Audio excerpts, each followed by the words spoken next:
नमस्कार मुलांनो, आज आपण ऐकणार आहोत एक खूपच शहाणपणाची गोष्ट, ज्या गोष्टीचं नाव आहे हुशार खेकडा. चला तर मग सुरुवात करूया या मजेदार आणि शहाणपणाच्या गोष्टीला. एका तलावात खूप मासे, बेडूक आणि एक खेकडा राहत होता. त्यासोबतच त्या तलावाजवळ एक बगळा देखील राहत होता.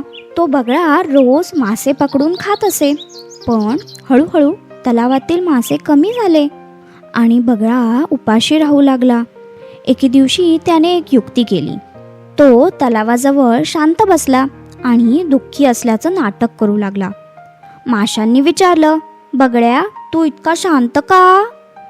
बगळा म्हणाला, मी ऐकलं आहे की हा तलाव लवकरच सुकणार आहे. सगळे मासे घाबरले. बगळा म्हणाला, मी तुम्हाला दुसऱ्या मोठ्या तलावात नेऊ शकतो.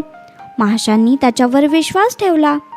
दररोज बगळा एक एक मासा घेऊन जाई, पण तो त्यांना वाचवत नव्हता.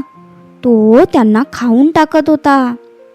एक दिवस खेकड्याची वेळ आली. खेकडा थोडा शहाणा होता. तो म्हणाला, आज मी तुझ्यासोबत येतो. बगळा त्याला घेऊन उडू लागला. थोड्या वेळाने खेकड्याने खाली पाहिलं आणि त्याला काय दिसलं माहिती आहे? खाली माशांची हाडं पडलेली होती. खेकड्याला लगेच समजलं, बगळा खोटं बोलत आहे. तो म्हणाला, अरे बगळ्या, तू आम्हाला फसवत आहेस. आणि लगेच त्याने आपल्या नखांनी बगळ्याची मान पकडली. बगळा घाबरला आणि शेवटी खाली पडला. खेकडा सुरक्षित तलावात परत आला आणि सगळ्यांना त्यांनी खरं सत्य सांगितलं आणि त्यांनी आनंद साजरा केला. तर मुलांनो, या गोष्टीतून आपण काय बरं शिकलो? खोटं आणि फसवणूक कधीच टिकत नाही. शहाणपणाने संकटातून बाहेर पडता येतं.